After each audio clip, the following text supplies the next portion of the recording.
بسم اللہ الرحمن الرحیم وقال الرسول یا رب ان قوم اتخذوا هذا القرآن مہجورا صدق اللہ مولانا العظیم الصلاۃ والسلام علیک یا سیدی یا رسول اللہ وعلی آلک واصحابک یا شفیع المذنبین۔ قرآن اور رمضان، اس پر چند گزارشات پیش کرنی ہیں۔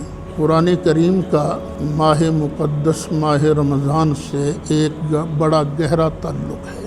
مالک خود ارشاد فرماتا ہے شہر رمضان الذی انزل فیہ القرآن، رمضان کے مہینے میں قرآن اتارا گیا۔ اور پھر ایک جگہ فرمایا انا انزلناہ فی لیلۃ القدر، ہم نے لوح محفوظ سے آسمان دنیا پر یہ قرآن لیلۃ القدر میں اتارا تھا۔ تو جو اہل محبت ہیں سارا سال ہی قرآن پڑھتے رہتے ہیں، قرآن کی تلاوت کرتے رہتے ہیں، لیکن جب ماہ رمضان آتا ہے تو اس ماہ مبارک میں ان کا قرآن سے ربط بڑھ جاتا ہے، قرآن کریم سے شغف ان کا بڑھ جاتا ہے۔ یہ نہیں کہ صرف ہم نے ماہ رمضان شریف میں قرآن کھولنا ہے، قرآن سننا ہے، کیونکہ کئی لوگ ایسے دیکھے ہیں جو آگے پیچھے مسجد میں نہیں آتے، صرف رمضان شریف میں آتے ہیں۔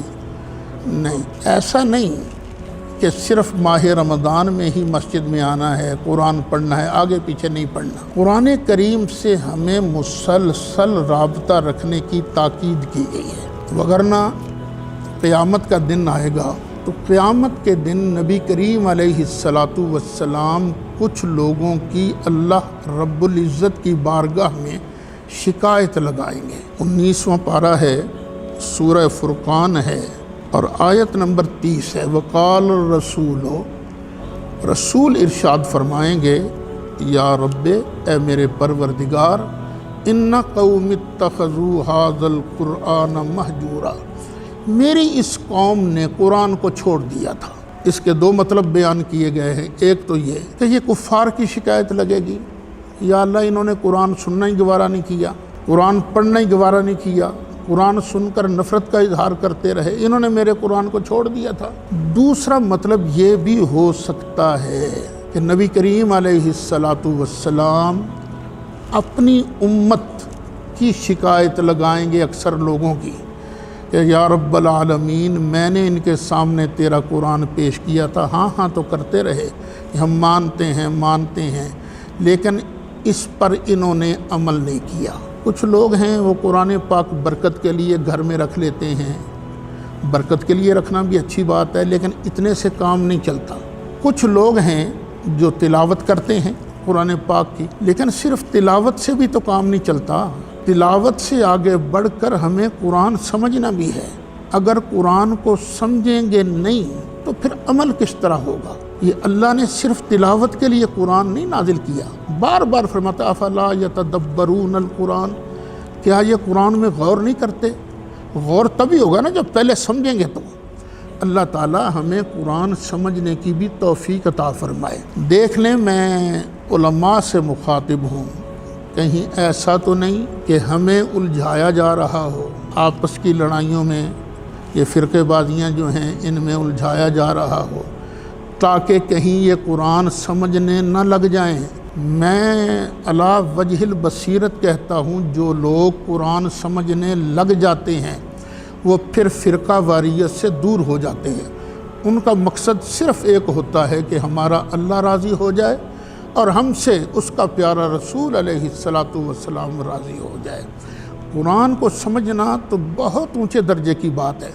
لوگ نوافل کی بات کرتے ہیں، نبی کریم علیہ السلام نے حضرت سیدنا ابو ذر غفاری رضی اللہ عنہ آپ سے فرمایا تھا کہ ابو ذر، رات کو کھڑے ہو کر 100 نفل پڑھنا ایک طرف اور قرآن کریم کی ایک آیت کا مطلب سمجھنا ایک طرف۔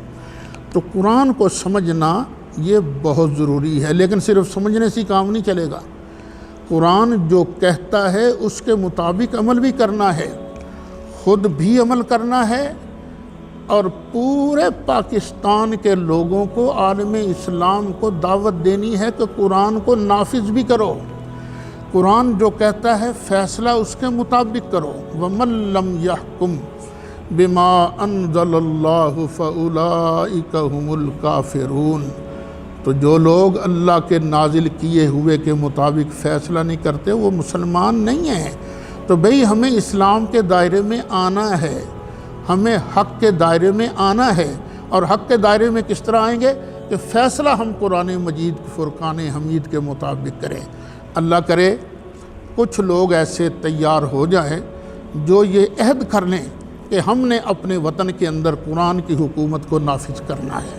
لوح محفوظ سے آسمان دنیا پر یہ ماہ رمضان میں قرآن اترا اور لیلۃ القدر میں قرآن اترا، تو قرآن سے محبت کا والہانہ اظہار ہونا چاہیے۔